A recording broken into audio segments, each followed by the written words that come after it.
Lead the Fest 2022. Lead better, rise stronger. 17. Lead the Talks. 8 offline roadshows. 1945 Real Leader Stories. Lead the Future Scholarship. Teras belajar spesial. Lead the Stage. Pemimpin Indonesia Award. Memimpin lebih baik, bangkit lebih kuat. Lead the Fest 2022.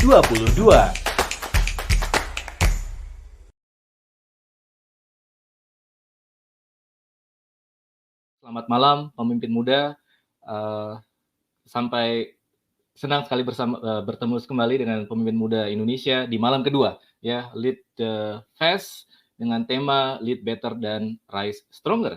Di malam yang akan membahas dengan sebuah tema yang tentu kita juga sudah tunggu-tunggu, Investing in Indonesian Young Leaders. Bersama saya kembali Yudo Anggoro, saya dosen SBM ITB dan juga pembina dari pemimpin.id. Konteks acara dan tema di malam ini adalah bahwa kita sebagai pemimpin muda tentu dipersiapkan untuk menjadi pemimpin masa depan Indonesia. Kemarin kita sudah membahas bagaimana pemimpin hadir di kala krisis. Nah, khusus pada malam ini kita akan membahas tentang bagaimana sektor private, sektor swasta, korporasi menyiapkan para pemimpin-pemimpin muda Indonesia di masa depan. Jadi malam ini kita akan banyak membahas tentang bagaimana sektor private korporasi bekerja untuk membangun para pemimpin muda Indonesia. Nah, untuk membahas topik tersebut, malam ini kita kedatangan 3 tamu utama yang tentu sudah sangat kita kenal semua, dan saya panggil ke panggung ini. Yang pertama adalah Bapak Salman Subakat atau Bang Salman, atau saya biasa panggil sebagai Mas Salman, ya. Mas Salman di sini adalah CEO dari PT Paragon Technology and Innovation. Dan selain itu kita kenal Bang Salman sebagai seorang yang memiliki kepedulian sosial yang tinggi, terutama di sektor pendidikan. Beliau merupakan inisiator dari berbagai movement sosial seperti gerakan wartawan peduli pendidikan, dan ini adalah sebagai kontribusi atas pemikiran-pemikiran beliau untuk mencapai Golden Indonesia 2045. Selain gerakan-gerakan tersebut, beberapa gerakan yang juga diinisiasi oleh Bang Salman adalah gerakan Wardah Inspiring Teacher, Good Leader, Good Teacher, Semua Murid, Semua Guru, dan juga Lecturer Coaching Movement. Baik, kita invite Bang Salman Subakat untuk masuk ke panggung ini. Silakan.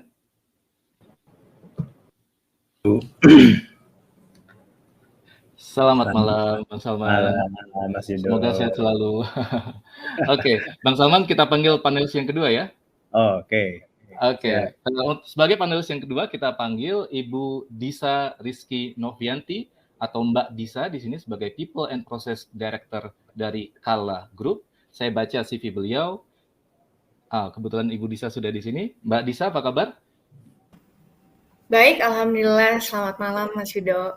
Selamat malam. Semoga sehat selalu ya. Boleh. Dan Ibu Disa saya panggil Mbak, nggak apa-apa ya? Boleh Selamat malam juga, Bang Salman. Malam, Mbak Disa. Ketemu lagi. Baik, saya baca profilnya Mbak Disa sedikit ya. Ya, silakan. Di sini Mbak Disa atau Ibu Disa Rizky Novianti adalah People and Process Director dari Kala Group dan memiliki kemampuan profesional di bidang brand management, marketing strategi, dan market analysis. Beliau mendapatkan gelar MBA dari Rotterdam School of Management Erasmus University dan kemudian memiliki karir di berbagai perusahaan multinasional di Eropa, ya, seperti di Philips, kemudian juga di GSP Germany. Kemudian setelah itu beliau kembali ke Indonesia dan bergabung dengan Kala Group menjadi Deputy of President Director.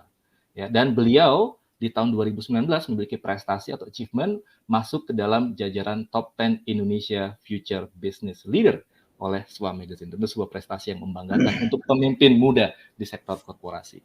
Nah, kita akan ada panelis yang ketiga, yaitu Bapak Wisnu Tama, tapi beliau akan hadir sesaat lagi. Jadi kita akan mulai bincang-bincang kita dengan Bang Salman dan juga Mbak Disa. Nah, sebelum kita memulai perbincangan kita, saya ingin mengucapkan terima kasih banyak atas dukungan berbagai pihak dan juga media-media partner dari Pemimpin.id dan Lead the Fest terhadap penyelenggaraan dari webinar ini. Baik, Kita mulai dengan talk show kita. Jadi mungkin saya pakai pertanyaan pemancing dulu untuk Bang Salman dan juga Mbak Disa. Kalau kita berbicara tentang pemimpin muda, apa satu kata yang terbersit dari pikiran Bang Salman dan juga Mbak Disa? Kita ke Mbak Disa dulu. Silakan, monggo. Hanya satu kata ya? Nggak boleh banyak. Boleh 2. Satu kata mungkin kalau dari saya sih kesan pemimpin muda kita sekarang ini ambisius. Ambisius ya. Oke, terima kasih Mbak Disa. Bang Salman. Apa ya? Progresif lah. Progresif ya. Jadi pemimpin muda adalah ambisius dari Mbak Disa dan juga progresif dari Bang Salman. Baik, kita masuk ke dalam pertanyaan yang pertama. Kita sekarang dari kemarin kita sudah membahas tentang pemimpin muda di Indonesia. Kemarin Ibu Nur juga menitipkan pesan bahwa pemimpin muda harus memimpin dengan hati. Nah, menurut Bang Salman dan juga Mbak Disa, saat ini bagaimana kondisi pemimpin muda di Indonesia atau kondisi anak-anak muda di Indonesia saat ini? Silakan, Bang Salman.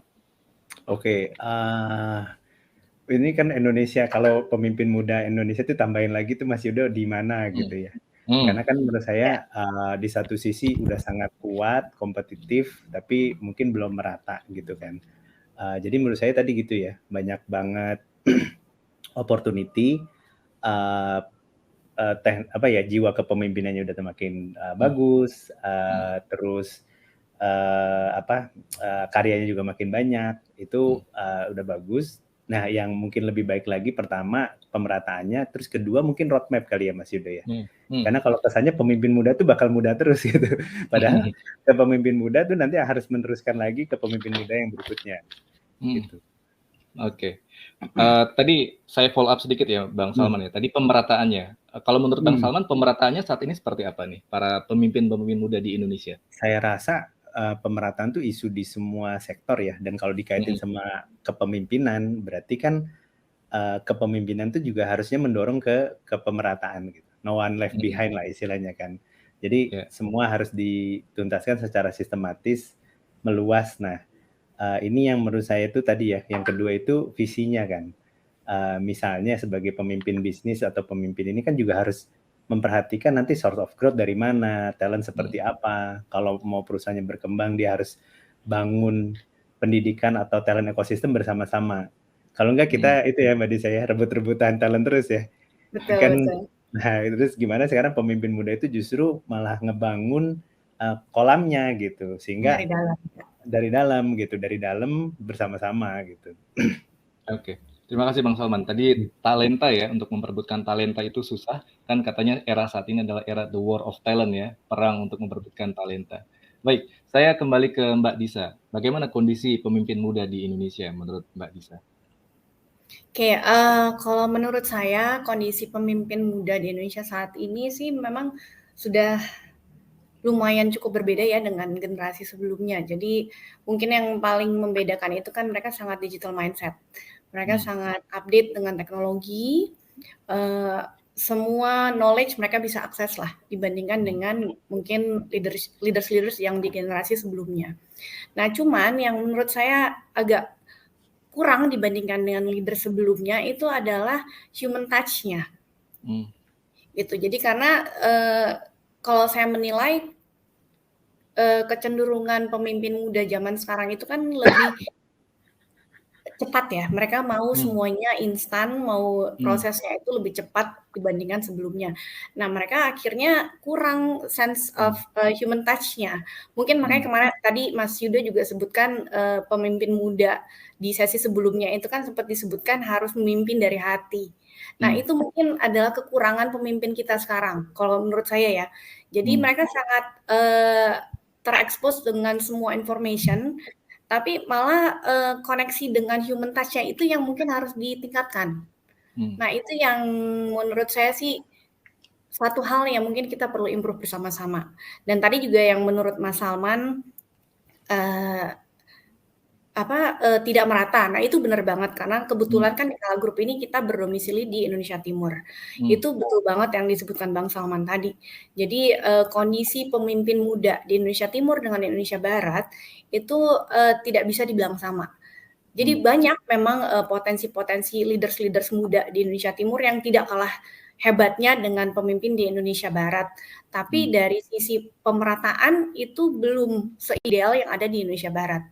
Gitu. Jadi karena akses mereka juga mungkin walaupun sekarang dengan kecanggihan teknologi semakin lebih mudah ya aksesnya, tapi tetap aja kadang-kadang opportunity-nya itu yang berbeda. Yang membedakan sehingga pemerataan kualitas pemimpin muda kita di seluruh Indonesia itu belum merata. Gitu. Baik. Mungkin itu sedikit. Menarik Mbak Disa ketika menyebut bahwa talent ya atau pemimpin muda di Indonesia Timur terutama ya mereka kekurangan opportunity.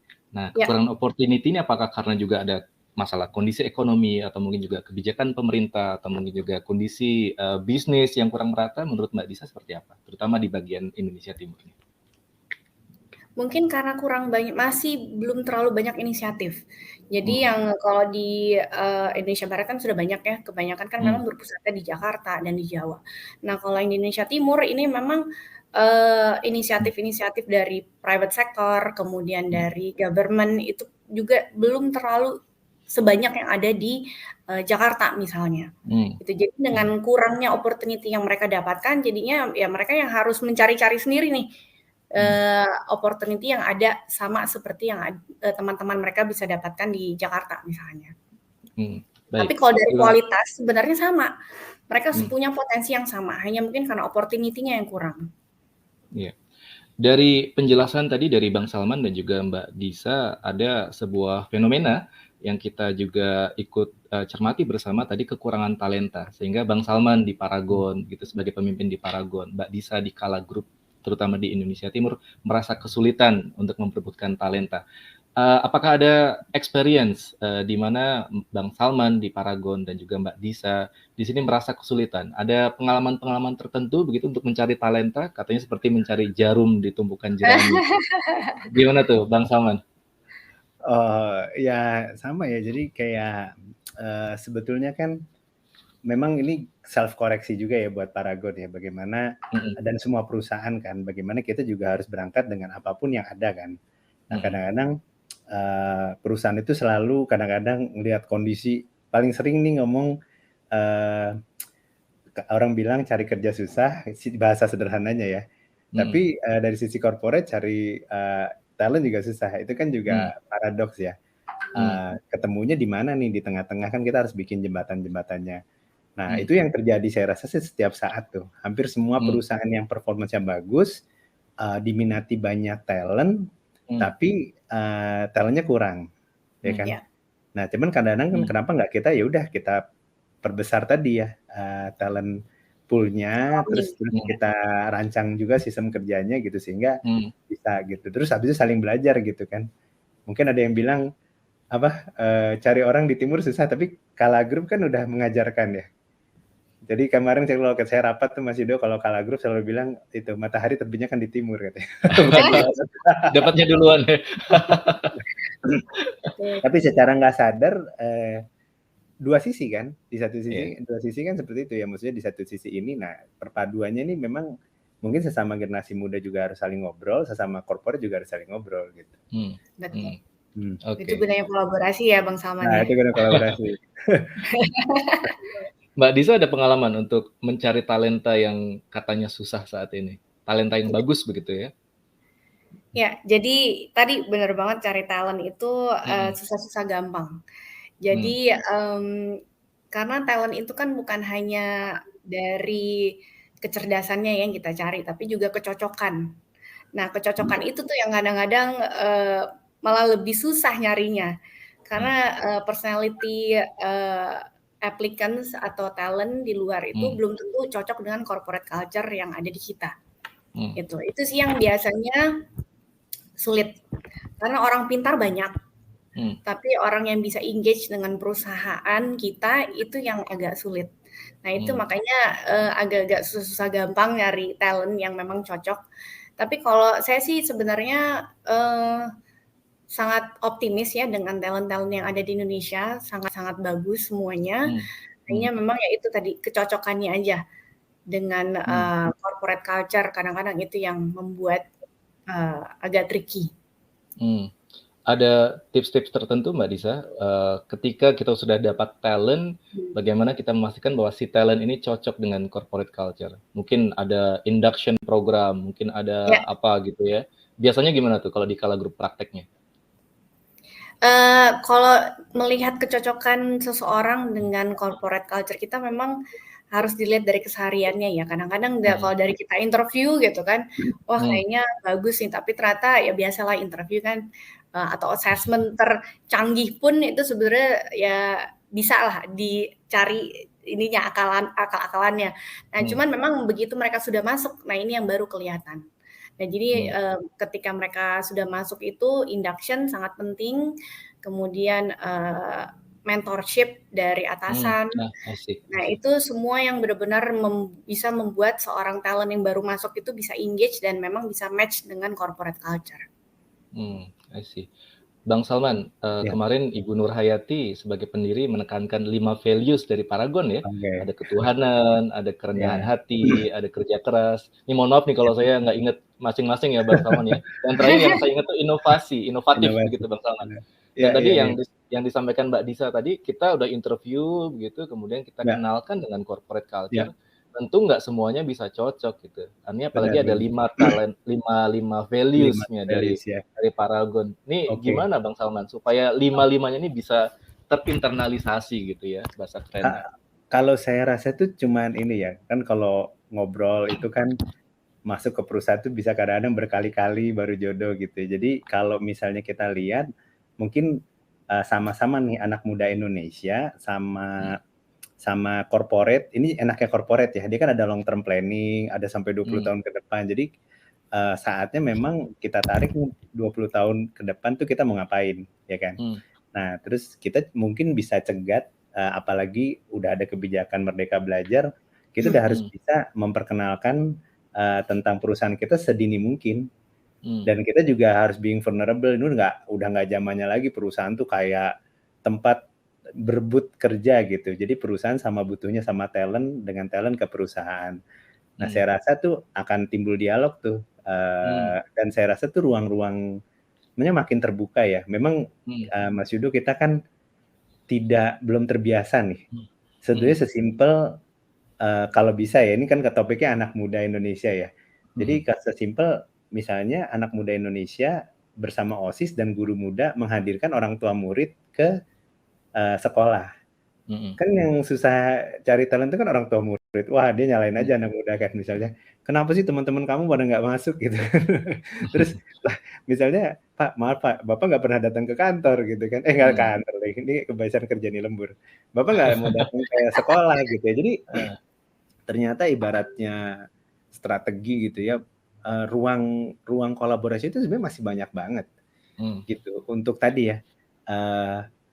Karena tadi perlu waktu kan. Mungkin kalau 2 bulan terlalu lama, tapi kalau dari awal perusahaan itu udah open house dan dari awal talent itu sudah sering main-main ke kantor semenjak mereka dari tingkat 1 atau kelas 3 SMA, saya rasa isu-isu nggak siap kerja itu udah bisa tereduksi banyak tuh.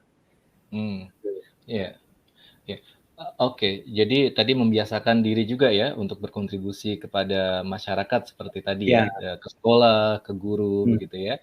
Kalau Mbak Disa, saya sedikit curious nih, kalau di Paragon kan tadi adanya ketuhanan, kerja keras begitu ya, rendah hati, inovatif. Kalau di Kala kira-kira apa yang ingin ditekankan di grup Kala ini, Mbak Disa?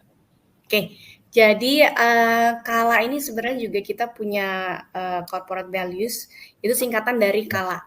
Jadi gampang banget diingat makanya. Jadi K itu kerja ibadah, A-nya yang pertama itu apresiasi pelanggan, kemudian LL-nya itu lebih cepat lebih baik, dan A-nya yang terakhir itu aktif bersama. Nah, ini juga yang Kala Group sebagai info tahun ini tuh kita insya Allah akan berusia 70 tahun. Jadi kita bisa dibilang perusahaan nasional lokal yang salah satu yang bisa survive selama ini tuh nggak banyak.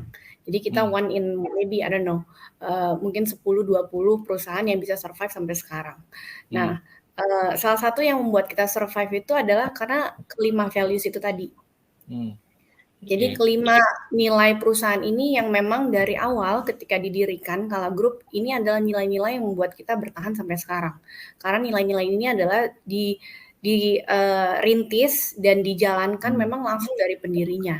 Dari awal dari almarhum Haji Kala, Haji Atira, kemudian ke pemimpin selanjutnya Pak JK dengan lebih cepat lebih baiknya, kemudian Terkenal banget next tuh ya. ke Bu Fatimah Kala dengan aktif bersama. Nah, sekarang di eranya Pak Solihin, presidir kami, ini kelima values ini kemudian kita aktifasikan sebagai corporate culture. Jadi memang gaungnya dan kegiatan-kegiatan yang didasari oleh values ini lebih kelihatan. Dan ini kita dorong untuk benar-benar bisa membantu tercapainya semua tujuan dari perusahaan. Ya, jadi bukan hanya values, bukan hanya pajangan gitu ya, tapi benar-benar harus diaktifasikan sebagai suatu kegiatan, sebuah strategi yang bisa mendorong tercapainya KPI. I see. Menarik ya Mbak Disa ya. Saya melihat ada kemiripan ya, paling tidak dari value yang pertama ya. Kalau tadi K-nya mohon maaf tadi apa Mbak? Kerja ibadah. Kerja ibadah ya. Kalau di Paragon kan ketuhanan ya Mas Salman, Bang Salman ya. Jadi ada yang mirip ya antara Kala sebagai perusahaan grup yang mungkin one in a million yang sudah bertahan 70 tahun di Indonesia dengan Paragon yang sudah berapa tahun ya Mas Salman kalau boleh tahu? 36 is not a small number either. 37. 37, cuma beda 1 gitu ya.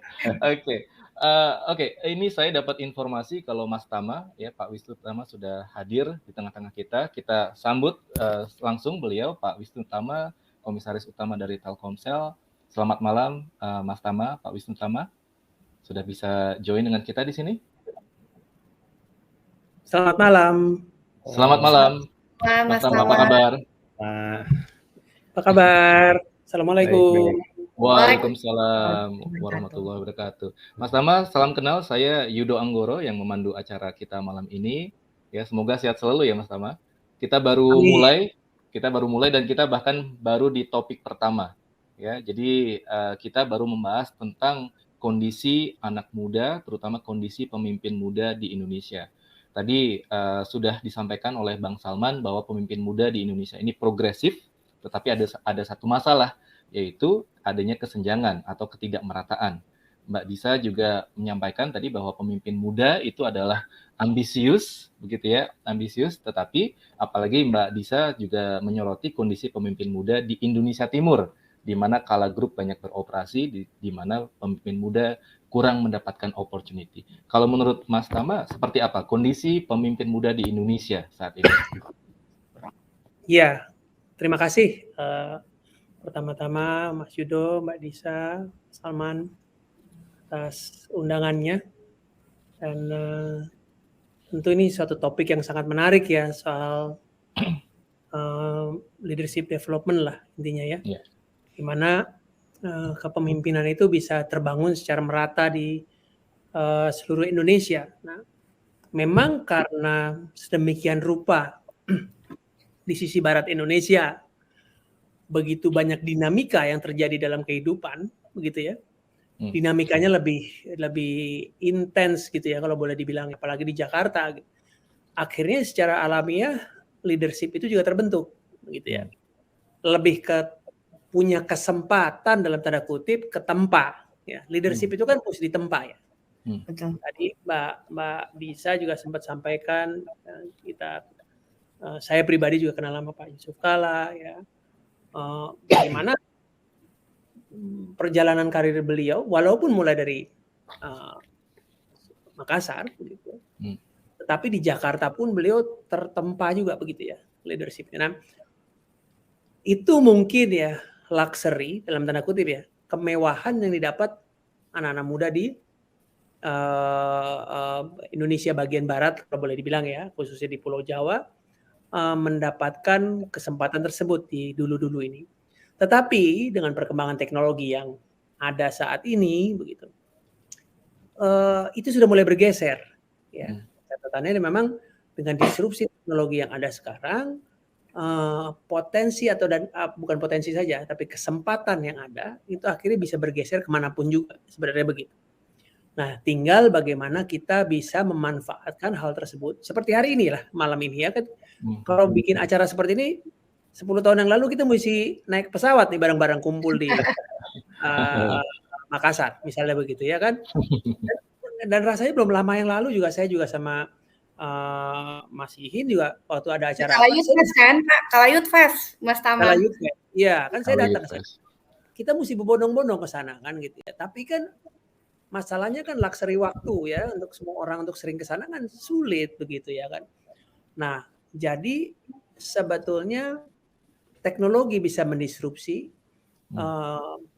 bagaimana kita membangun leadership baru di Indonesia ini. Begitu. Kedua, kita juga harus bisa melihat jangan sampai juga teknologi baru ini menciptakan leadership yang sifatnya harus real gitu intinya. Tetap harus real, harus punya dampak yang sesungguhnya terhadap pembangunan masyarakat yang sesungguhnya. Ya kan? Jangan sampai cuman memanfaatkan teknologi saja gitu ya dalam membangun leadership ke depan gitu ya, atau bukan hanya sekedar optik saja. Optik benar, nggak ada salahnya dengan optik ya kan, sekali lagi saya sampaikan, tetapi real impact yang dibuat juga harus punya dampak yang signifikan terhadap masyarakat, pembangunan masyarakat sesungguhnya gitu loh. Apalagi kita sekarang udah bicara dengan disrupsi yang ada sekarang, ini kan ada 3 pilar dalam leadership ini. Ya, 3 pilar utama. Kita leadership dari sisi talentnya, yang kedua dari sisi korporasi atau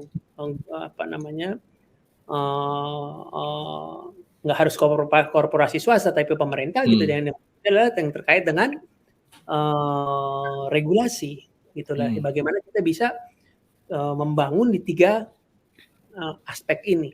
Menurut saya begitu, karena negara yang baik kan harus bisa dibangun dari private sector-nya ya. Private sector harus bisa membangun dan menciptakan opportunities itu, tidak bisa melulu kita bergantung kepada pemerintah gitu ya, dari sisi development organization skill-nya, leadership skill-nya dan lain sebagainya. Itu kan menurut saya kan dari private sector, korporasi dan lain sebagainya itu perlu sekali membina itu juga gitu ya. Dan opportunity misalnya contoh dari Kalayut, beneran sejak lama saya cukup banyak berinteraksi ya, apalagi Mas Ihin kan sahabat saya juga gitu ya kan,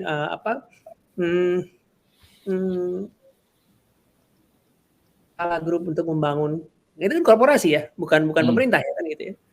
Ya. Itu sangat luar biasa sekali kesempatannya. Menurut saya begitu. Iya. Jadi peran korporasi, private sector ini penting ya, karena kita nggak bisa rely 100% dari government ya. Iya, sangat penting sekali. Kan kita perlu leader bukan hanya di sisi pemerintah saja ya kan? Iya. Nah, tadi kita sempat membahas sedikit Mas Tama tentang susahnya mencari talenta. Katanya kata McKinsey, today's era is we have a war of talent. Begitu ya. Tadi Bang Salman cerita susahnya mencari talenta di Paragon dan juga Mbak Disa, terutama talenta yang bisa sesuai dengan corporate culture ya. Kalau menurut Mas Tama atau pengalaman Mas Tama, bagaimana cara mencari talenta selama ini? Apakah pernah mengalami kegagalan? Itu juga salah satu tantangan, karena kebetulan saya ada di beberapa korporasi ya gitu ya. Saya melihat tantangannya ya itu tadi, ya kan, kecenderungannya seperti yang disampaikan Mbak Bisa juga, bahwa ini juga problem menurut saya sehari ini, problem. Terutama yang masuk ke area-area yang ekonomi baru lah gitu ya. Ekonomi baru apa sih? Ya kan, digital economy, renewable energy ya kan, ya itu kan. Belum kita bicara Web3, ya kita belum bicara soal biotech. Itu kan hal-hal yang nggak bisa kita anggap angin lalu. Itu is the future gitu ya. Kan kita tahu 2030 proyeksinya 4.500 triliun adalah digital economy, benar kan? Ya kan, potensinya dari 20 berapa ribu triliun itu 4.500 itu digital economy. Belum berhenti di situ ya, baru bicara digital economy. Kita belum bicara new economy. Saya sampaikan new economy itu banyak, ya, banyak lagi opportunity. Lah, siapa mau jadi leader ini di sini nanti? Ya kan, unfortunately per hari ini, ya kan, mau siapapun juga, tech startup dan lain sebagainya, ujung-ujungnya tenaga kerjanya dari India lagi. Kenyataan loh, itu kenyataan loh, dan mereka bukannya nggak cinta Indonesia, nggak ada, gitu loh, nggak ada pilihan. Mereka pengen, saya yakin betul mau bicara semua coba tech startup yang mulai happening atau sudah happening saat ini, ya. They love to hire Indonesian, tapi kualitinya nggak ada. Giliran ada udah jadi rebutan, ya kan? Nah, itu yang jadi tantangan. Apalagi tadi saya kalau pemerintah atau di luar sana banyak menggunakan istilah ekonomi digital. Kalau saya sudah melihat bahwa bukan hanya ekonomi digital, ekonomi baru. Ekonomi baru apa tadi yang saya sebutkan?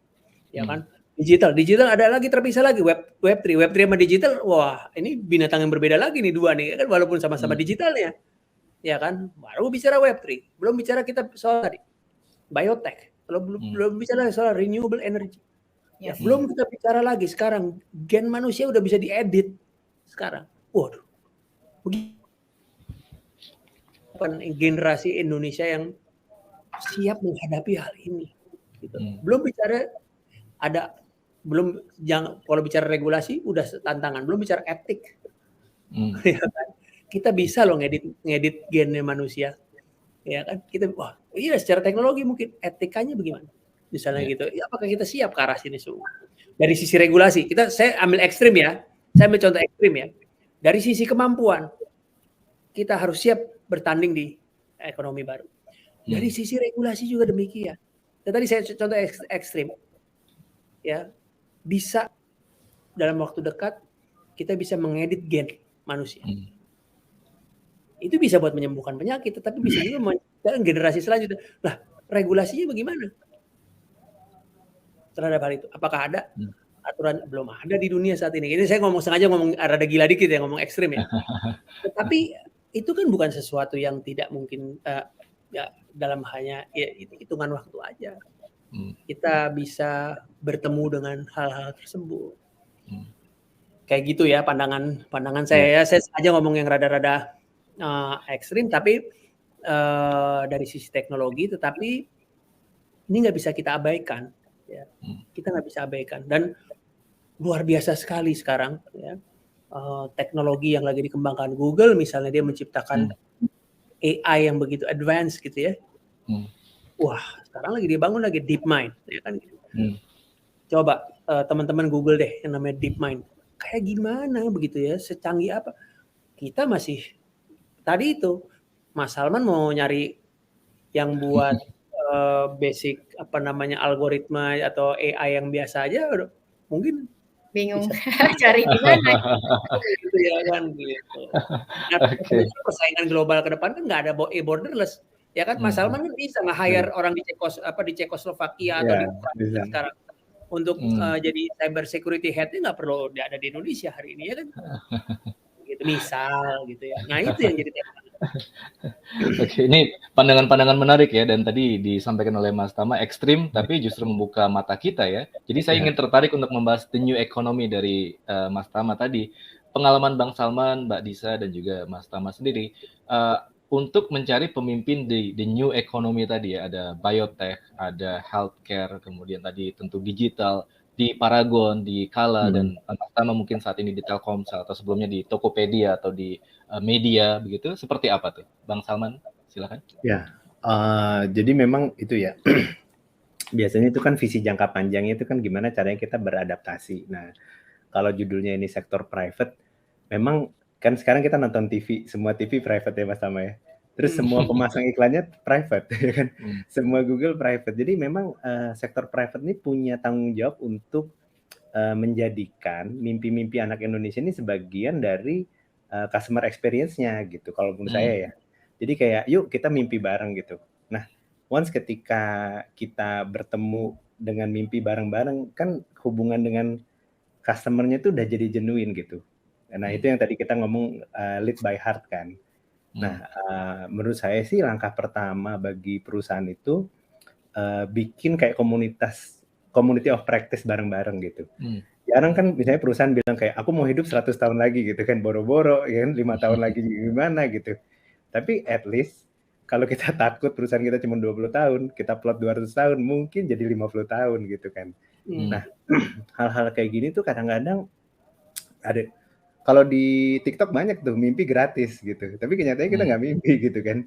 Kan mimpi harus ditranslasi jadi kan. Saya seneng banget tuh adanya digital kan selalu bilang awalnya Samsung apa? Korporasi awalnya toko kelontong, ya kan gitu kan. Terus kadang-kadang kaget loh, ternyata perusahaan-perusahaan besar itu selalu sederhana. Nah, saya harap tuh anak muda itu juga mulai nih menghargai hal-hal yang sederhana. Kita nggak akan pernah tahu satu supermarket di suatu kota kecil bakal jadi raksasa misalnya.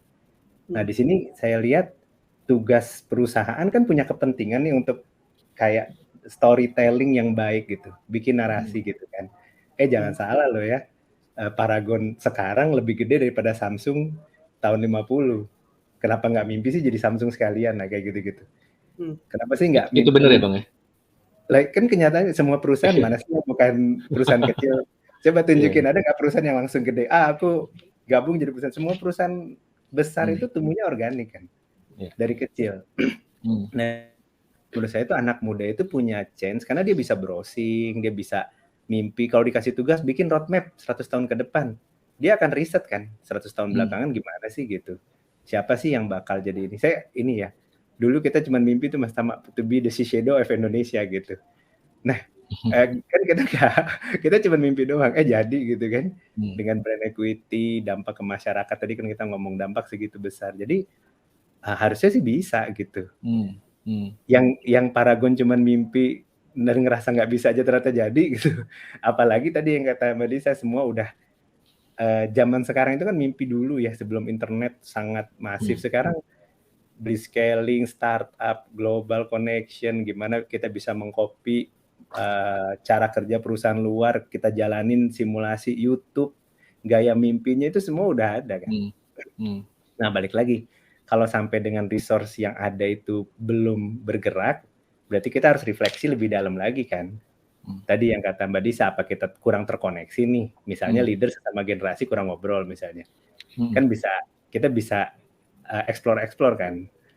Pasti nggak selesai hari ini nih Mas Yudo. Nggak apa-apa, kita masih punya waktu banyak. Jadi tadi saya mau kasih clue-clue gitu ya, kayak saya bilang Mas Wisnu Tama kenapa banyak banget temennya, bilang Mas Wisnu Tama agen-agennya di mana-mana banyak katanya. Saya belum cerita ke Mas Wisnu Tama kan. Jadi waktu bikin Asian Games bilang udah Mas Wisnu Tama mah begini aja. Ada yang namanya Mas Wisnu Tama Universe ternyata Mas Yudo. Saya bikin riset. Waktu saya suka bikin iklan. Kayaknya Mas Tama juga baru tahu kayaknya ada apa Universe. Tapi tadi kan sesuatu yang nggak bisa pakai digital tuh, saling nolong, konsultasi karir, nongkrong-nongkrong malam-malam, terus tiba-tiba perjalanan saling reflect itu kan tadi yang itu. Dan saya lihat tuh lintas generasi. Jadi pas saya lihat ya memang kalau lintas generasi, genuine, digitalnya ada, tujuannya bagus, targetnya juga agak muluk gitu, kemampuan nyusul jadilah gitu. Dan itu corporate bisa banget karena kan nggak usah anggaran perubahan anggaran gitu kan. Wah, sikat aja gitu kalau corporate kan. Oke. Bang Salman, sorry sedikit follow up. Tadi Bang Salman cerita tentang community of practice ya atau COP. Kalau di kelas-kelas MBA saya di ITB itu ya simply grup-grup kecil diskusi. Kalau di korporasi seperti di Paragon gimana tuh bentuknya Bang Salman? Iya. Kadang-kadang saya lihat anak muda itu ya kita kan suka ini ya kayak gamification training langsung bikin apps. Padahal kan kalau training ya pura-pura aja gitu kan. Di kantor coba kamu tiruin Mas Tama gitu kan. Kayak apa ngobrolnya gitu kan. Terus role play, rasain, resapin. Nah, saya ngelihat itu kadang-kadang digitalnya udah jalan, mindsetnya belum ke sana gitu. Nah, hal-hal kayak gini nih mungkin yang harus diingetin gitu bahwa gamification roots-nya itu tuh mencoba berbagai peran kan sebetulnya. Nah, jadi jangan sampai nanti kita bikin perusahaan digitalnya serba canggih, tapi tadi esensi-esensi yang kerja dengan hatinya tuh nggak kena. Padahal kalau ngobrol ngopi-ngopi bisa gitu, ya kan? Jadi ketika ada misalnya ini seru nih gitu, oke, saya kasih tahu praktisnya ya zaman dulu kayak apa gitu kan. Nah akhirnya bisa ketemu tuh antara sesuatu yang tadi ya universal sama yang canggih, terus bisa sambung, terus jadinya tadi lintas generasi kiri kanan depan belakang tuh jadi kompak. Indonesia kan guyup gitu kan, jadi harusnya bisa. Jadi simply by berjejaring ngopi bareng gitu ya Bang Salman. Oke, Mbak Disa, bagaimana tadi untuk menanggapi tentang the new economy? Mbak Disa di sini menyiapkan talenta-talenta di Kala di Indonesia Timur, dan sepamahaman saya Mbak Disa, Kala bisnisnya otomotif, infrastruktur begitu. Bagaimana menyiapkan the new economy ini? Oke. Silakan. Terima kasih. Jadi di Kala Group sendiri kita memang saat ini existing bisnisnya itu kan memang yang paling besar yaitu otomotif, logistik, construction, ada properti. Nah, cuma next-nya kita memang salah satu portfolio yang akan kita kembangkan itu adalah renewable energy. Jadi saat ini kita juga sudah ada PLTA yang terbesar megawatt, dan ini akan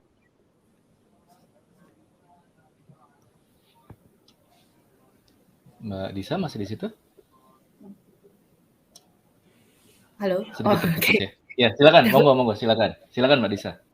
Ya, jadi untuk talent untuk yang renewable energy ini memang sangat tricky untuk carinya karena memang masih limited gitu. Ada beberapa university yang memang sudah memiliki jurusan atau mata kuliah untuk renewable energy, tapi belum banyak. Dan karena memang dari pemerintah policy pun kan juga belum terlalu ya untuk memfokuskan edukasi kita itu untuk ke arah situ juga. Nah, ini yang mungkin memang sama-sama dari private sector, dari government, kemudian dari educational sektor, ini juga yang harus sama-sama kita kembangkan. Karena dari private sector kita juga ada kebutuhan. Kemudian dari government juga kan kalau kita bisa memfokuskan Indonesia sebagai pusatnya renewable energy misalnya, itu kan sangat potensial sebenarnya ke depan. Nah, itu yang memang sama-sama sih. Jadi dari semua yang tadi disebutkan Mas Tama, semua pihak ini memang harus turun untuk membantu pengembangan pemimpin-pemimpin dan kapasitas pemimpin muda ini untuk ke arah new economy. Gitu. Jadi seperti contoh juga sekarang di Kala Group kita banyak menjalin kerjasama dengan universitas-universitas. Jadi tadi yang seperti disebutkan Bang Salman ya. Jadi dari awal mereka masih di kampus itu sudah mulai kita dekati, sudah mulai kita invest lah intinya. Jadi seluruh Indonesia itu ya?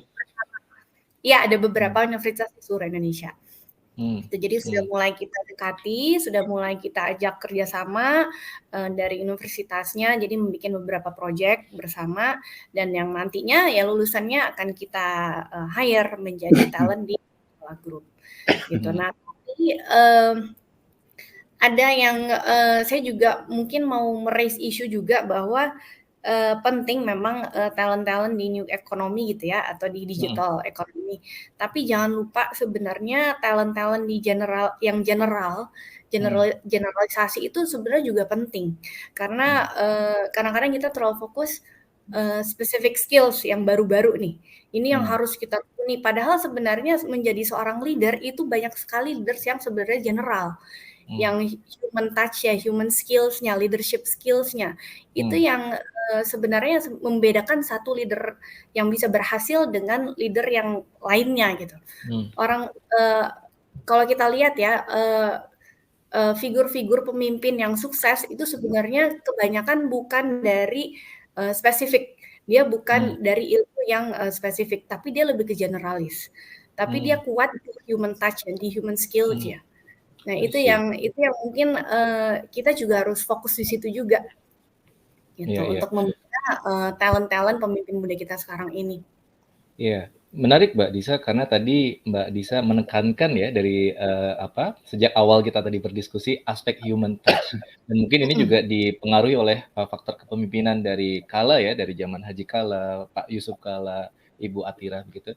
Prakteknya seperti apa sih Mbak Disa kalau di Kala Group, bagaimana memastikan human touch, faktor personal ini bisa ditumbuhkan, kepedulian ini ditumbuhkan di Kala Group Mbak Disa?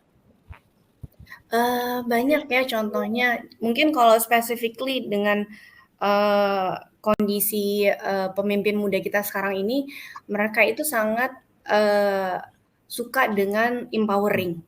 Jadi ketika mereka mendapatkan kesempatan untuk membuktikan diri mereka, mengaktualisasikan diri mereka, mereka merasa terdevelop. Nah itu yang bisa membuat mereka menjadi seorang pemimpin yang sukses. Gitu. Jadi kemampuan seorang leader untuk bisa mengempower calon leader yang lain, mengkaderisasi leaders yang lain itu sangat penting. Gitu. Ya. Kalau sekarang kan katanya leaders create leaders ya. You wouldn't be effective leader if you cannot create the new leaders in your organization. Seperti itu. Mas Tama ada komentar tentang ini Mas. Bagaimana kita bisa mengempower calon-calon leader di private sector terutama, karena topik bahasan kita adalah private sector, sehingga kita bisa menciptakan pemimpin-pemimpin baru. Silakan Mas Tama. Tadi yang bisa sampaikan sebenarnya saya pengen sampaikan tadinya. Monggo, silakan. Jadi maaf, udah disampaikan. Jadi kayaknya ada pandangan-pandangan yang mirip banget sama saya, yaitu bagaimana cara leader itu walaupun di era teknologi ini tetap memimpin dengan baik, ya kan? Tadi ada human touch ya kan disebut, engage, how do we engage with the team and so on. Nah, karena teknologi itu tidak bisa mereplace semuanya ya. Tetapi unfortunately saya melihat belakangan ini ya, di Mas Salman dan Mbak Disa pasti juga lihat semua serba di zoomin, ya kan? Semua serba di zoom. Ada yang missing menurut saya dari Zoom. Tadi siang saya baru rapat di salah satu perusahaan yang saya terlibat. Saya bilang saya mau rapat langsung. Saya tidak mau ada kaca di antara kita. Bilang gitu. Bercandanya saya tidak mau ada batas di antara kita, yaitu kaca atau apapun namanya medium. Saya pengen berinteraksi secara langsung gitu. Saya pengen tahu masing-masing tuh punya problem apa. Kalau di Zoom kan kita nggak mungkin curhat misalnya apa dan lain sebagainya. Nah, leader harus bisa melihat hal-hal yang bukan selalu teknis gitu loh. Ada hal yang non teknis yang juga penting kita tahu, penting kita bisa membantu dan seterusnya. Dan di Telkomsel sendiri saya sering banget melakukan rapat offline, ya kan? Walaupun kita punya teknologi yang paling canggih gitu, dan internetnya pasti paling bagus ya kalau Telkomsel ya, nggak mungkin putus-putus kali ya. Tapi saya berusaha selalu melakukan hal tersebut karena saya meyakini perlu ada personal touch, perlu ada hal-hal yang fun, ya. Nggak melulu selalu sesuatu itu harus serius, ya kan.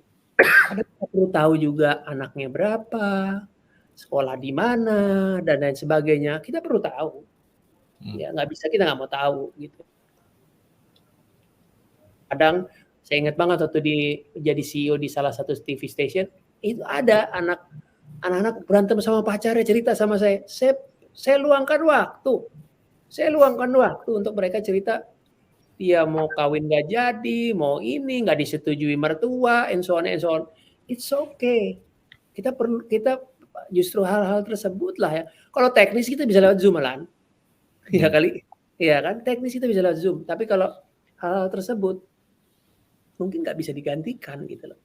Nah, menurut saya pemimpin yang hebat itu bukan pemimpin yang paling powerful, ya. Is not the most powerful, bukan karena jabatannya paling hebat, tapi the one who cares the most. Nah, itu yang saya yakini. Mungkin orang lain ada nggak mau juga. It's okay, itu bukan salah juga. Tetapi hal tersebutlah di era yang, kenapa saya ngomongin soal ini? Di era teknologi yang seperti ini, jangan kita kesampingkan sifat dasar manusia, ya, as a human being. Ya, kita nggak bisa menyampaikan hal-hal tersebut Karena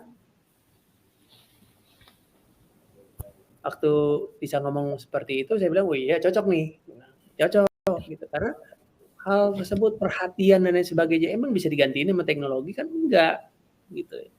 Nah, oke, jadi kita perlu leadership yang paham teknis, ya. Kita juga perlu leadership yang who cares the most, gitu loh. Nah, itu kombinasi juga tuh, kombinasi yang jangan sampai the new leadersnya Indonesia yang muda-muda, sekarang kan banyak leaders yang muda-muda ya,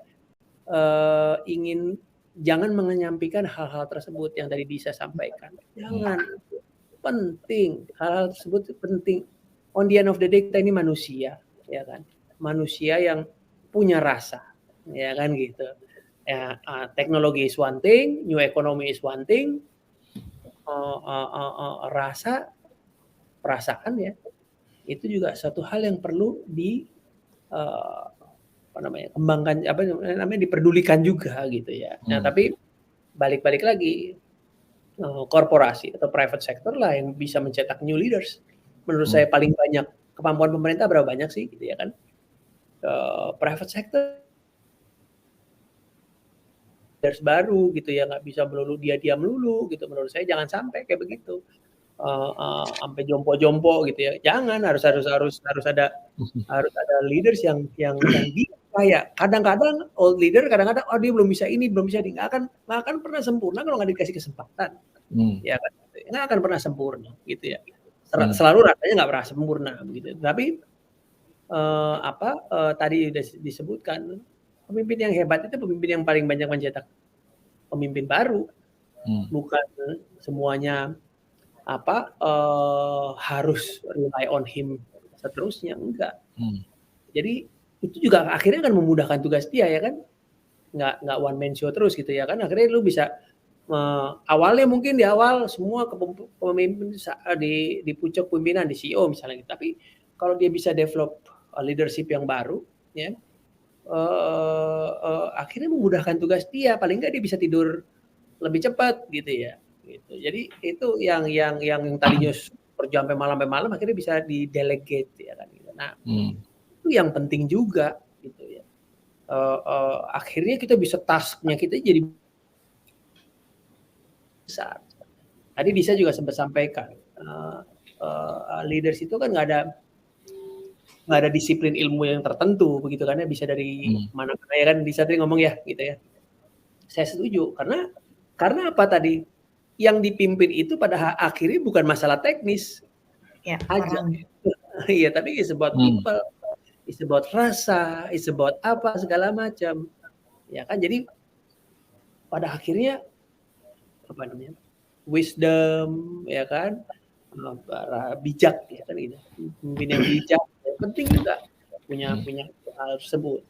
Jadi banyak tadi yang bisa sampaikan, kebenaran saya merasakannya begitu ya, dan pernah melaluinya gitu ya. Pemimpin nggak bisa semua dia kerjain, ya random aja menurut saya, mana-mana hal yang penting ya kan, nggak perlu semua dia prototip gitu ya, akhirnya dia capek sendiri ya kan, kerasa sibuk sendiri, akhirnya nggak ada waktu untuk keluarga ya kan, akhirnya ya gitu deh ya kan, ada yang diabaikan gitu dalam hidup ini kan. Hidup leader kayak apa pun harus balance. Emangnya saya pernah bicara juga gitu ya. Ini bukan nggak canggih-canggih amat ya omongan saya, teman. Saya ngelihat saya karirnya begitu cepat ya waktu itu. Umur 30, early 30 I was CEO di Trans Group lah gitu ya. Itu terus tiba-tiba salah satu anak buah saya yang humble, yang biasa-biasa aja karirnya gitu, tiba-tiba anaknya lulus dapat beasiswa dari ITB, terima di Harvard segala macam gitu ya. Gue langsung mikir di situ tuh hari, ya kan, gue bisa nggak anak gue seperti itu, ya kan, gue gitu. Emang hidup ini about gue kan, ya kan? Apakah your children bisa lebih baik dari kita atau ada sama aja? Atau dari pendidikannya bisa gitu, memang bisa gampang, ya kan, saya anaknya 5 nih, gitu kan, bisa pusing-pusing sendiri tuh, kan. Tetapi balance. Nah, itu penting juga karena on the end of the day kan kita manusia. Yang ujung-ujungnya adalah hidup bahagia gitu ya. Dan keluarga adalah aspek terpenting dalam hidup kita gitu loh. Jadi ya ini nggak canggih-canggih amat nih nasihat yang ini ya, biasa-biasa aja tapi menurut gua kadang-kadang dilupakan. Ya kan karir kagak pulang pagi ya kan balance, life balance penting juga gitu loh. Terlepas daripada tadi itu tantangan yang ada, tapi kita juga kebetulan saya pernah tinggal di luar ya. Disa juga pernah, Mas Salman mungkin pernah juga lihat di sana. Kan mereka work balance-nya kan bagus. Iya. Family dan lain sebagainya, ada waktu untuk ini.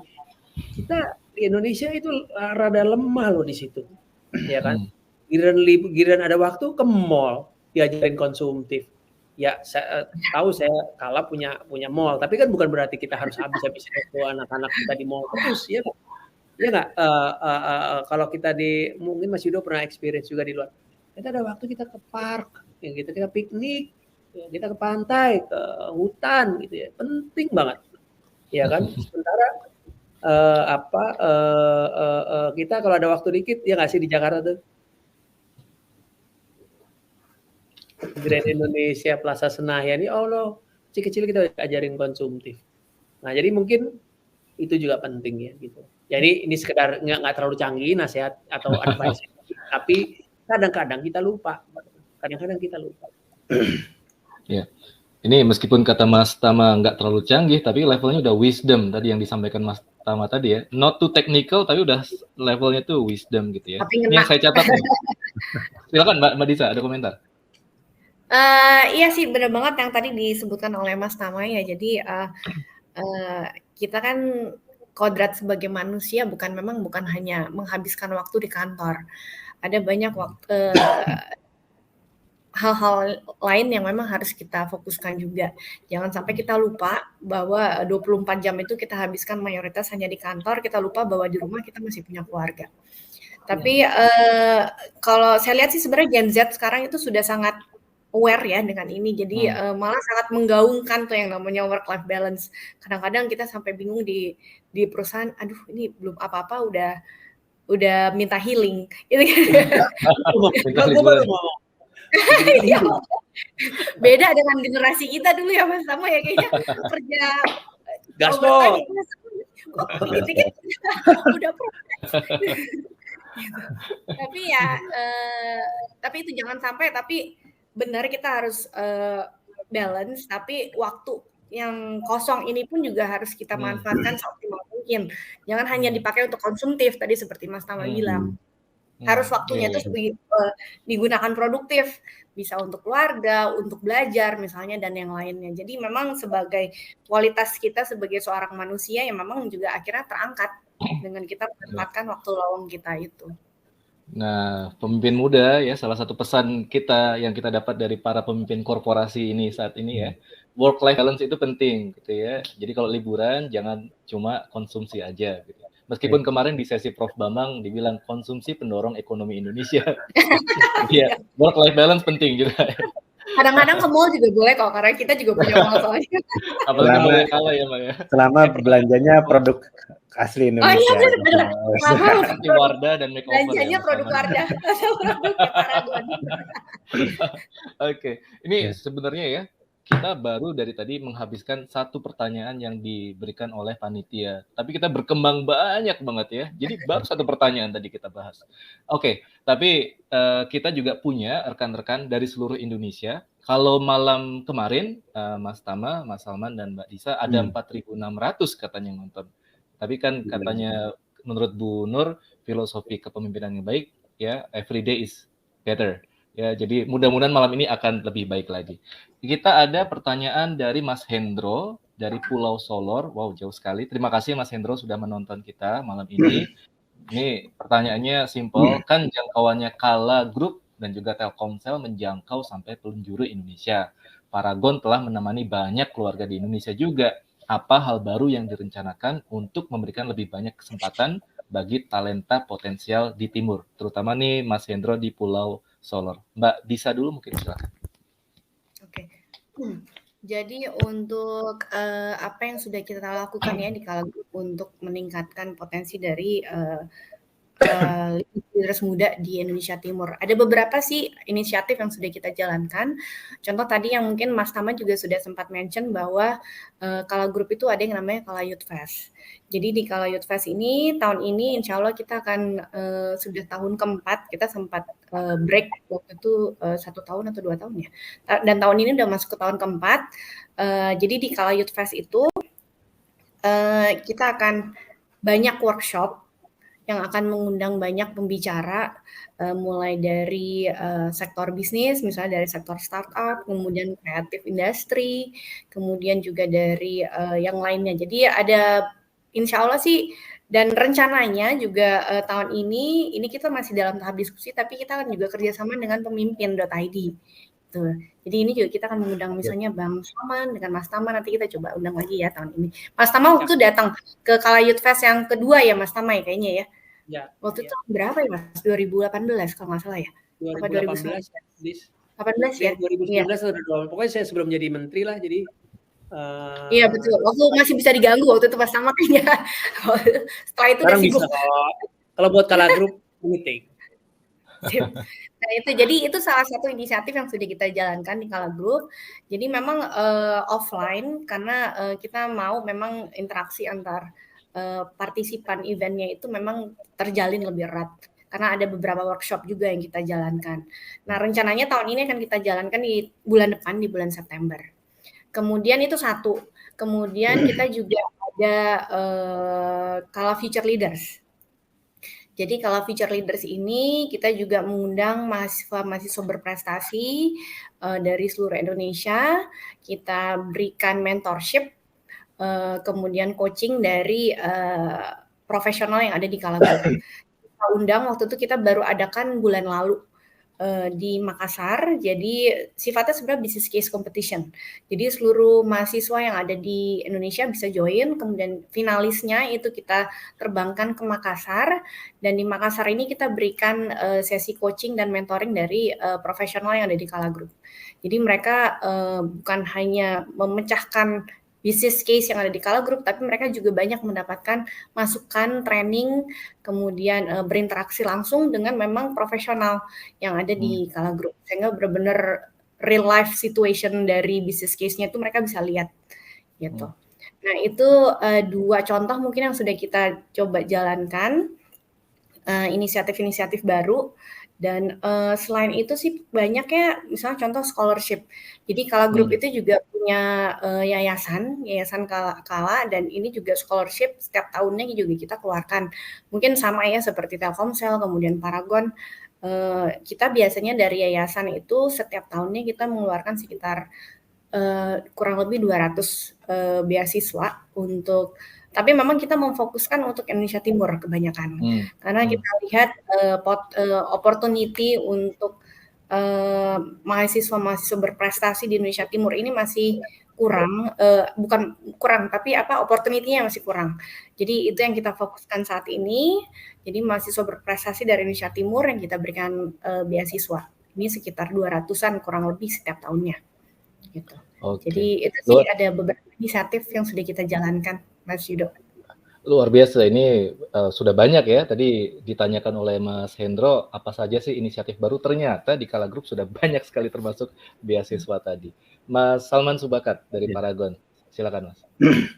Kalau saya itu memang kan kalau perusahaan kami itu kan kayak menemani kehidupan orang gitu ya pada waktu dia main musik, punya cita-cita gitu. Kalau saya tadi langsung browsing nih Mas Yudo, sarjana dari Solor atau tokoh nasional dari Solor, dan ternyata di internet belum ada gitu ya. Nah, jadi Mas Hendro kesempatan. Jadi kesempatan nih Mas Hendro, ditulis tuh ngundang tuh. Jadi ngundang alumni Solor atau orang yang punya roots ke Solor kan. Kalau kita pengen banget tuh misalnya dari guru nih. Jadi saling proaktif gitu ya. Nih ada guru dari Solor terus kita jagain bareng-bareng gitu. Jadi kita sebetulnya jejak-jejaknya tuh banyak Mas Yudo. Saya pernah dengar itu UGM itu itu sama tuh Pak Praktik tuh katanya paling deg-degan kalau anak UGM KP. Karena katanya udah nggak aman, bukan nggak aman dalam arti nyelam pulau segala macam ya, bukan nggak aman dalam arti ini ya. Nah, tapi ternyata dokumentasinya kurang. Saya lihat yang ternyata menyelamatkan kelaparan di Papua atau apa. Nah, mungkin Wadah tuh akan mencoba memetakan leader-leader inspiring gitu dari seluruh Indonesia dan mengkoneksikan secara sederhana gitu, tapi meaningful gitu kan. Jangan-jangan ada yang terpanggil gitu ya, aduh nenekku solor gitu ya, atau aku udah dengar cerita solor tapi nggak pernah pulang karena udah dari neneknya ada di Jakarta atau di Surabaya atau di Nusa Tenggara itu kan di ibu kotanya gitu. Saya rasa hal-hal sederhana dan meaningful gitu tuh apa ya, sesuatu yang kita dorong gitu. Kalau saya itu ngerasa kayak sebagai perusahaan yang cantik-cantik kan dicantik-cantikin semua, hubungannya yang cantik, cara mikirnya yang cantik gitu ya. Terus satu lagi biar nggak saling iri gitu ya, orang kota kan ngiri sama solar, waktu browsing aja kayak wah indah banget pulaunya gitu kan. Jadi gimana caranya kita ini ya saling terkoneksi secara bermakna dan sederhana, mungkin itu kali ya yang kita akan coba lakukan one at a time lah gitu. Dan yang saya tahu sih Paragon sudah banyak inisiatif di seluruh penjuru Indonesia ya Bang Salman ya. Jadi mungkin setelah ini lihat-lihat database siapa tahu ada yang dari Solor begitu ya. Nah, saya rasa tuh digital literasi itu penting lah, kayak semacam Instagram taruh cerita tentang Solor gitu. Nanti yang penting pasti browsing ada gitu kan. Iya. Oke, makasih Mas Salman. Mas Tama silakan, inisiatif baru untuk Indonesia Timur, kira-kira ada rencana seperti apa? Ya, sebetulnya dari Telkomsel sendiri salah satu inisiatifnya tentunya karena kita telco, kita juga sebuah perusahaan yang mau shifting ke digital, gitu ya, sedang berupaya ke arah sana begitu. Kita punya inisiatif yang namanya Kunci gitu. Nah, di Kunci ini justru kita memberikan ini semacam edutech lah, ya edutech tapi rada beda dengan ruang guru dan lain sebagainya, yang memberikan kesempatan untuk siapapun juga gitu ya, sebetulnya ya, agar bisa mendapatkan salah satunya adalah edukasi tentang kepemimpinan gitu ya. Nah ini menurut saya bisa diakses dengan mudah asal ada internet ya. Tantangannya berikutnya internet ya pasti ya. Tetapi memang ini baru kita bangun, Mas Yudo. Ini baru kita bangun dan baru kita launching juga. Masih banyak glitch here and there, pasti masih ada kekurangan. Tapi sebagai sebuah dalam tanda kutip startup gitu ya. Nah, kalau yang Telkomsel yang buat berarti bukan startup ya, upstart ya mungkin ya. Bukan startup, upstart ya, karena didorong ini. Udah punya traction yang cukup bagus gitu, dan memang salah satu idealisme kita adalah ke Indonesia Timur. Bagaimana kita bisa menciptakan leadership baru dari Indonesia Timur. It's very important. Karena gini, negara kita kan kalau kita lihat peta gitu kan ya, kita kan negaranya panjang gitu ya, lebar gitu ya, lebar ya. Tapi kan nggak balance somehow, gitu ya, nggak balance somehow. Nah, kalau saya lihat contoh, ya ambil contoh ya boleh.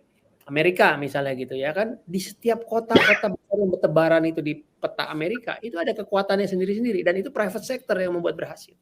Ya kan, private sector. Kita ujung kiri ada Seattle, di situ ada apa? Ya, mau Starbucks kayak, mau Microsoft ya kan. Mulai turun ke selatan, ke California, industri Hollywood lah segala macam ya kan, naik dikit di situ Palo Alto ya, Silicon Valley-nya lah segala macam teknologi ya kan gitu. Kita geser lagi ke kanan, Las Vegas misalnya, adalah industri judinya mungkin gitu ya kan gitu ya, tetap aja industri kan namanya juga gitu ya, walaupun kita nggak bener ya, tapi kenyataannya dia bangun tuh bertebaran kekuatan ya kan, naik lagi ke utara gitu, di Rochester kota kan nggak jelas gitu kan ya. Ya bangun ada bioklinik ya kan, suatu tempat yang menjadi referensi dunia ya kan. Starbucks menjadi referensi dunia, semua menjadi referensi. Palo Alto menjadi Silicon Valley menjadi referensi dunia, Hollywood menjadi referensi dunia di bidangnya masing-masing, dan nggak ada yang sama loh ya kan. Setiap kota punya strength-nya itu, dan itu kalau kita lihat kita mapping, jadi di peta itu negara itu jadi balance kekuatan ekonominya. Nggak harus semua sama, ya kan? Di Silicon Valley kan fokus tuh apa yang dia bangun, ya kan gitu. Di Hollywood dia fokus tuh apa yang dia bangun, ya kan? Sebenarnya nggak di Hollywood bener ya, di Los Angeles lah katakanlah begitu ya kan. Di Las Vegas dia bangun fokus tuh apa ya. Di Orlando dia fokus tuh dia apa yang dibangun gitu. Nah, siapa yang bisa melakukan hal itu? Private sector, bukan pemerintah. Inisiatif bukan inisiatif pemerintah, nggak ada. Pemerintah mencanangkan Orlando sebagai pusat destinasi pariwisata, nggak pernah ada. Pernah ada nggak? Pernah dengar nggak? Enggak. Ya? Itu Walt Disney yang mencanangkan, ya kan? Silicon Valley, emang pemerintah yang menentukan? Bukan. Para giant tech tersebut yang membangun itu, mempunyai inisiatif tersebut. Tergantung dengan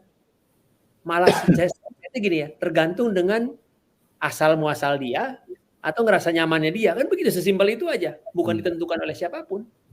Gue nyaman, kalau saya ambil contoh ya, industri film mesti nggak boleh sering hujan karena nggak, biar ongkosnya nggak berat, ya kan, sinar mataharinya stabil dari pagi sampai malam. Berarti di mana? Di LA gitu ya. Silicon Valley, moodnya begini-begini, jadi lebih, gitu kan. Selera tuh bukan berdasarkan rencana pembangunan Repelita atau apa, enggak ada. Ya kan, enggak ada gitu.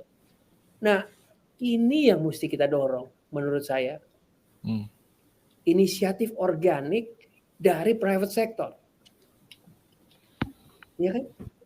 Itu yang justru akan kuat dibangun. Ada contoh China inisiatif pemerintah deh, ya kan? Bukan salah juga, nggak ada yang salah. Saya nggak ada yang bilang benar atau salah ya. Dalam dunia ini nggak ada yang, menurut saya nggak ada yang sempurna. Tetapi hal tersebut yang mungkin harus kita lihat. Nah, kedua, gitu, yang kita harus bangun di Indonesia, industri itu jangan cuma industri pabrik aja gitu ya. Misalnya Nike, umpamanya, nyebut merek gitu, pabriknya di Indonesia.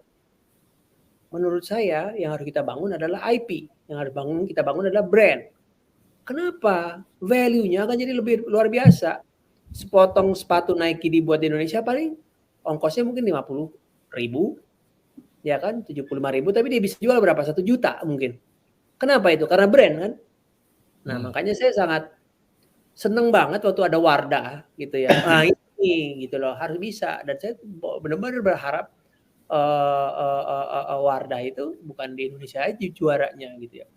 Nah, tapi juga jangan jualan di Amerika juga cuman gimmick marketing doang. Nah, ini juga sering tiba-tiba di New York, tapi tokonya pas selesai acara bubar juga, tokonya kagak ada gitu ya kan. Sering juga gimmick gitu ya. Tapi yang real gitu, jangan optik doang yang dibangun. Nah, gitu kan. Itu kan optik yang dibangun. Nah, saya sangat appreciate banget gitu ya, bahwa ada Wardah gitu ya di Indonesia ini, karena apa? Brandnya yang dia jual. Dia bukan jual cuman bikin produknya habis itu pakai dicap brand lain. Banyak loh produk yang dibuat di Indonesia tapi mereknya merek luar, dan kita bangga lagi. Si Nike buatnya kan di Indonesia, misalnya dulu pernah kan ya gitu. Gue pikir kasihan banget kita cuma buat jadi tukangnya dia yang dapat upside yang paling gede. Kasihan bener gitu. Gak apa-apa belajar mulai. Ternyata bikin sepatu gini, buat gitar begini, buat itu apa di awal. Jangan terus menikmati hal tersebut menurut saya. Nah, Wardah menurut saya harus bisa menjadi contoh. Mas Salman harus bisa memberi bagaimana nih kekuatan Wardah adalah bagaimana dia menciptakan brand, menemukan pasar yang tepat pada saat yang tepat. Nah, gitu kan. Itu yang menurut saya perlu nih, orang Indonesia nih sekarang perlu berani untuk ke situ. Ya kan, bikin brand juga harus konsisten. Kita kadang-kadang saya kan pernah jadi menteri ya. Bikin brand begini nggak konsisten gitu sama kualitasnya. Kadang-kadang laku dikit megap-megap. Jadi kadang-kadang malah gue takut laku. Kenapa? Gue nggak sanggup bikin lah. Kualitasnya atau orderannya pas dibikin contoh nih ya, Mas Yudo, wah bagus barangnya, pas kira bikin 100, problem lagi begitu. Nah, itu yang mungkin dengan membangun brand cuman sekali 2 kali nyoba gitu, tapi kan konsisten gitu ya. Saya jujur sangat mengapresiasi teman-teman Wardah gitu membangun sebuah brand yang solid gitu dan tahu gitu cara memarketkan barangnya gitu. Kadang-kadang juga barang bagus nggak bisa market ini juga sama aja bohong ya kan begitu. Nah itu yang menurut saya hal yang penting. Tadi pertanyaannya apa? Jadi saya ngoceh nggak karuan. Pertanyaannya tadi kesempatan untuk teman-teman di Indonesia Timur. Udah ya berarti udah dijawab. Tapi sudah terjawab tadi.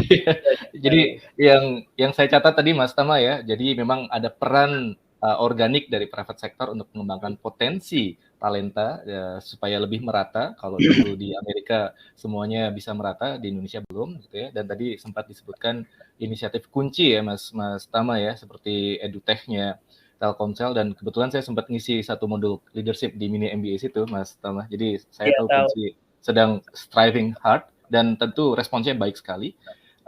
Dan ini tentu juga kesempatan buat teman-teman, terutama dari pemimpin.id sebagai host kita malam ini untuk berkolaborasi juga dengan Telkomsel, dengan Paragon, dan juga dengan Kala.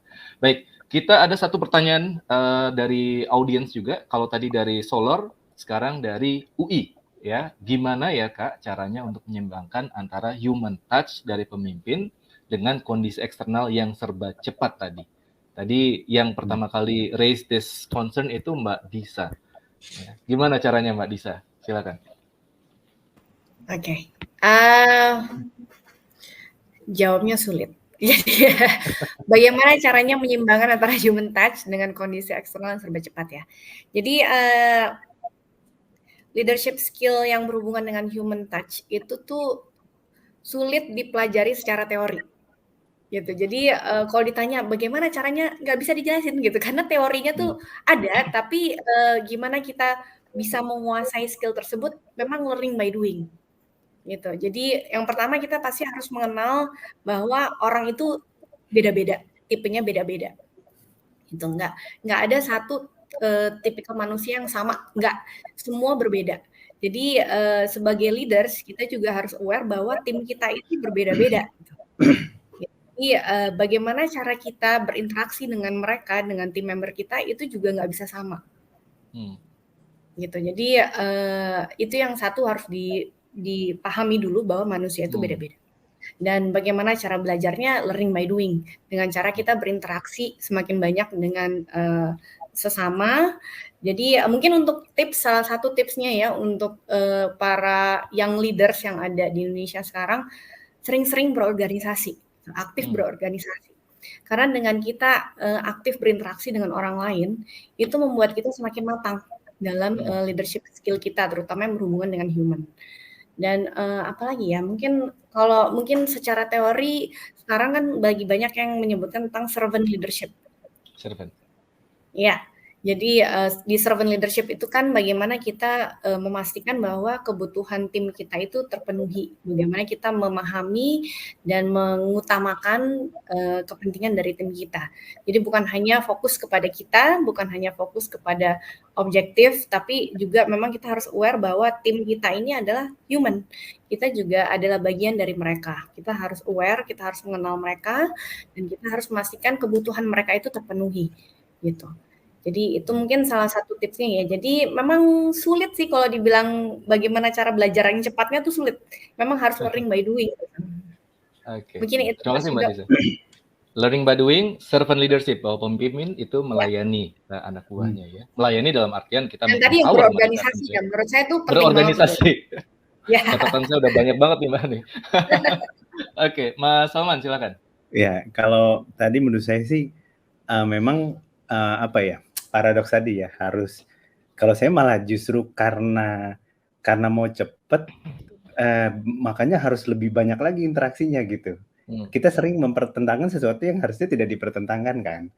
Nah, udah tahu cepet, terus habis itu nggak ada waktu untuk berkoordinasi, itu kan sama aja kita mau main bola tapi nggak mau latihan gitu. Jadi maksud saya justru di dalam, kalau teman-teman merasa ya pengen menghasilkan suatu karya yang ekstrim, ya semuanya harus lebih ekstrim gitu. Leadership-nya pun juga harus ekstrim. Saya juga lihat gitu ya. Saya pernah dengar di satu seminar gue nggak diizinin nih sama orang tua gue misalnya gitu ya. Nah dia harus minta izin sama orang tua juga ekstrim juga. Nah begitu juga kalau saya menangkap tuh keresahan anak muda tuh apa ya, serba terbatas gitu. Nah masalah terbatas nggak terbatas kan masalah mindset ya sebetulnya kan. Justru ketika kita digempur sama tantangan tuh pertama kita rubah dulu, bukannya ini yang kita cari gitu loh Mas Yudo. Kan sering kan ibaratnya ini anak muda mau bikin perubahan di kampus, habis itu tiba-tiba tantangannya gitu gede. Pertama bisa nyerah, kedua asik nih gitu kan. Nah, justru kesempatan untuk bikin CV kalau kampusnya udah adem, habis itu kan susah ya kan. Nah jadi saya lihat tadi ya, kalau udah kerasa sesuatu yang sulit, lihat dari perspektif yang berbeda, justru itu bahkan lebih nempa kita, mungkin itu aja udah ngebuka satu. Terus kalau masalahnya besar, berarti diri kita harus lebih gede lagi. Kalau nggak cukup, ya main keroyokan Mas Yudo. Jadi jangan selesaiin masalah bareng-bareng, kita keroyok aja masalahnya rame-rame gitu. Kan kalau nggak cukup 2 orang, 3 orang, 4 orang, 5 orang. Karena orang suka perspektif tuh masih gini loh. Emang kita ngelit bikin perubahan cuma sendiri. Kebanyakan main bola kan 11 lawan 11 ya nggak? Tapi kalau di leadership mah kalau 11 orang bagus kita lawan aja pakai 100 gitu.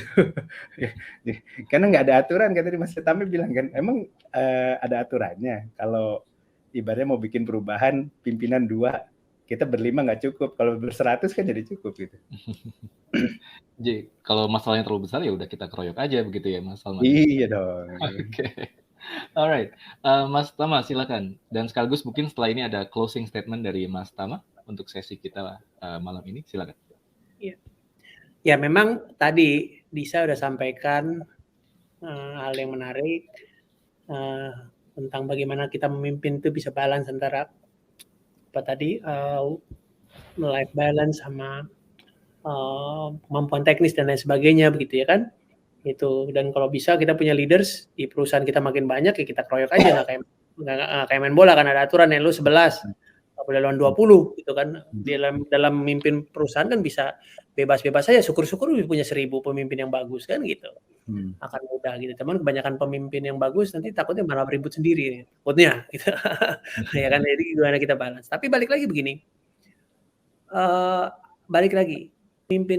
pemimpin yang baik itu kan menggunakan rasa ya kan rasa ya kan gitu sesuatu yang mungkin tidak bisa dipelajari tadi saya sempat bilang tapi kita harus tip dari saya adalah angle kita memimpin itu juga harus berangkat dari satu titik bahwa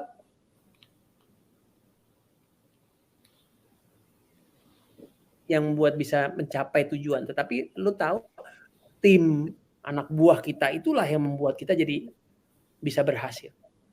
Dengan pola pikir seperti itu, akhirnya kita membangun rasa tadi, care. Ya. Tadi saya bilang, the one who cares the most. Ya. The best leader is the one who cares the most. Jadi, kenapa saya pakai istilah tersebut? Karena apa? Dengan rasa care tersebut, akhirnya lu membangun komunikasi, interaksi dengan tim terus sesering mungkin, ya kan? Kadang-kadang you turun ke bawah, lu see what they're doing, ya kan? Gitu. Kalau sekarang saya mungkin di BOC ya, jadi ada BOD lah yang sebenarnya eksekutif gitu kan.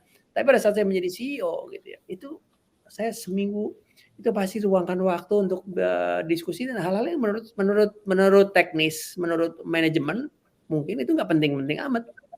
Gitu. Tapi menurut saya penting karena apa kepedulian. Nah dengan rasa kepedulian yang tinggi itu, pada akhirnya kita jadi pemimpin juga akan punya apa namanya ya? Hal-hal yang sifatnya human dari saya pernah bilang pemimpin yang baik adalah pemimpin yang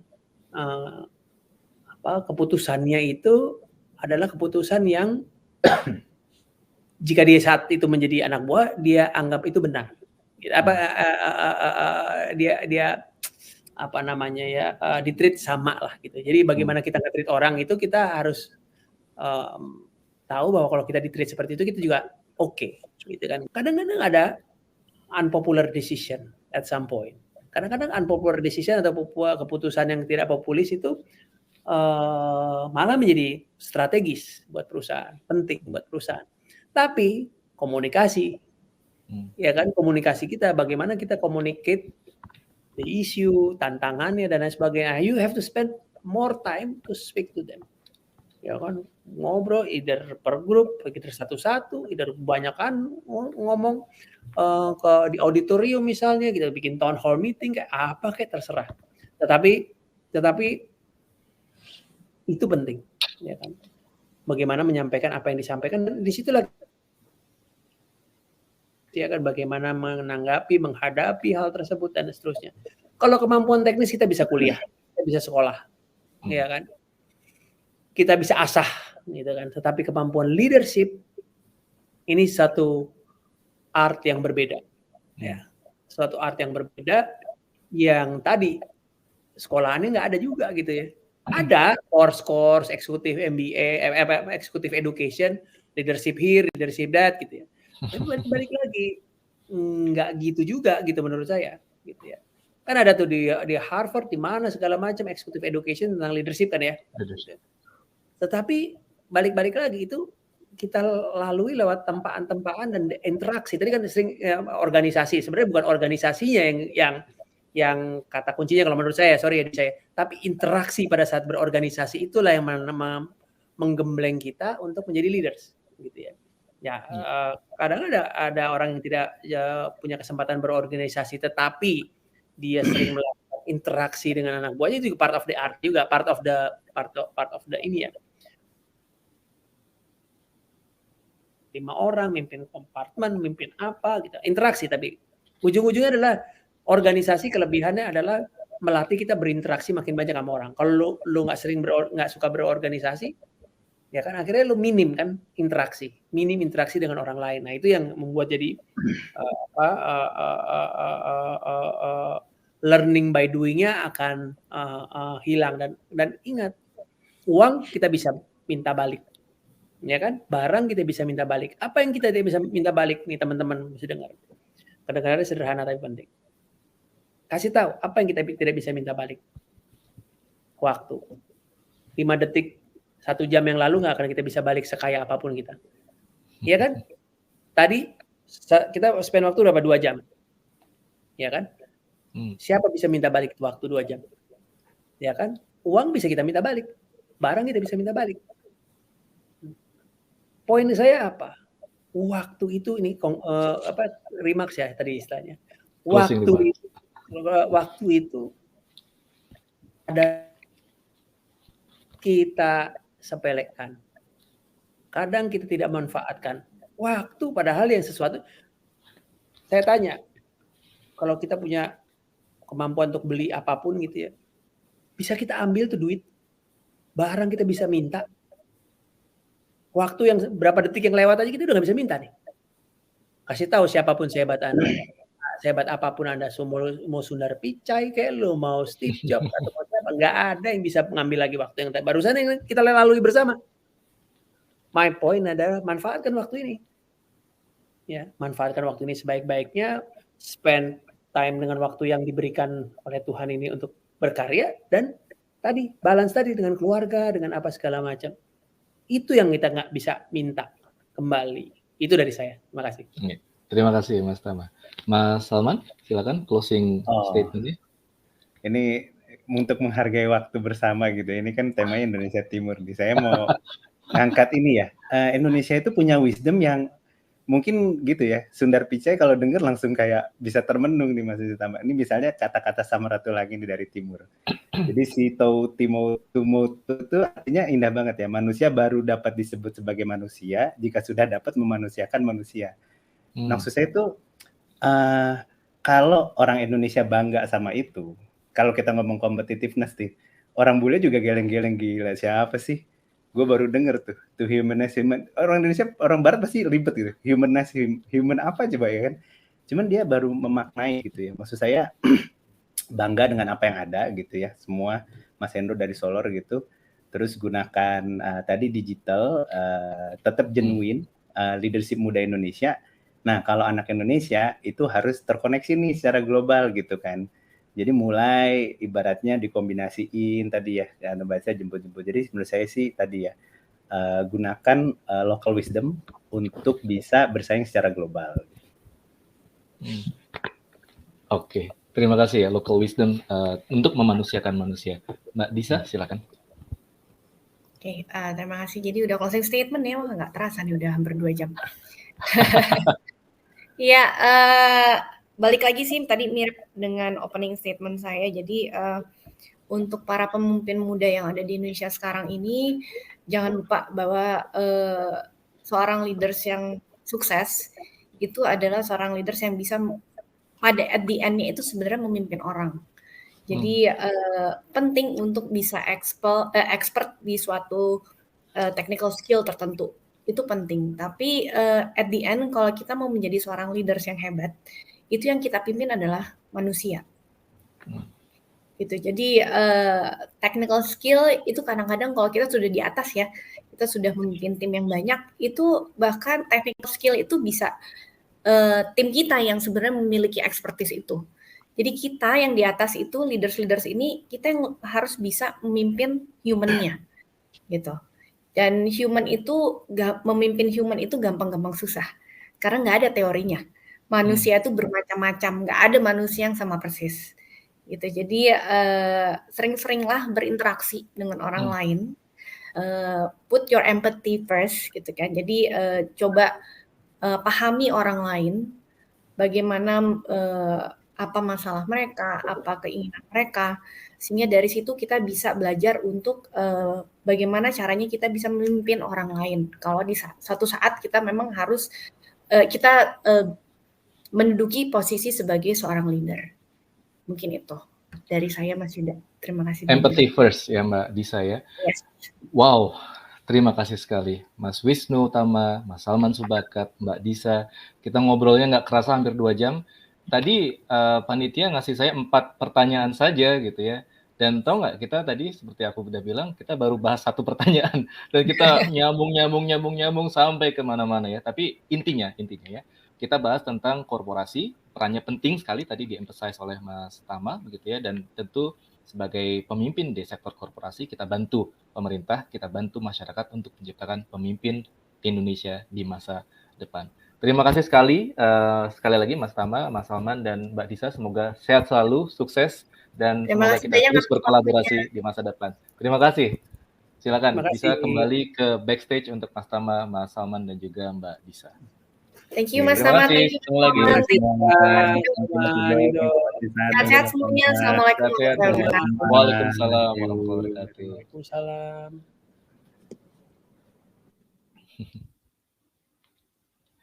Baik, pemimpin muda Indonesia, nggak kerasa 2 jam kita diskusi banyak hal, dimulai dari 1 pertanyaan dan kemudian kita membahas. Dan kalau di kelas leadership saya di MBA ITB ini 3 SKS begitu ya, dan saya bahkan mencatat, nggak kelihatan ya, catatan saya penuh begitu ya, penuh local wisdom, penuh wisdom yang bisa kita pelajari. Apakah perlu saya simpulkan? Ya, mungkin kita simpulkan sendiri-sendiri saja begitu ya, masing-masing dari kita bisa mengambil pelajaran dari apa yang kita bahas dalam 2 jam percakapan tadi. Saya Yuda Anggoro, pamit ya, tetap sehat, tetap semangat, dan semoga kita bisa menumbuhkan pemimpin-pemimpin baru di Indonesia. Selamat malam, terima kasih. Wassalamualaikum warahmatullahi wabarakatuh.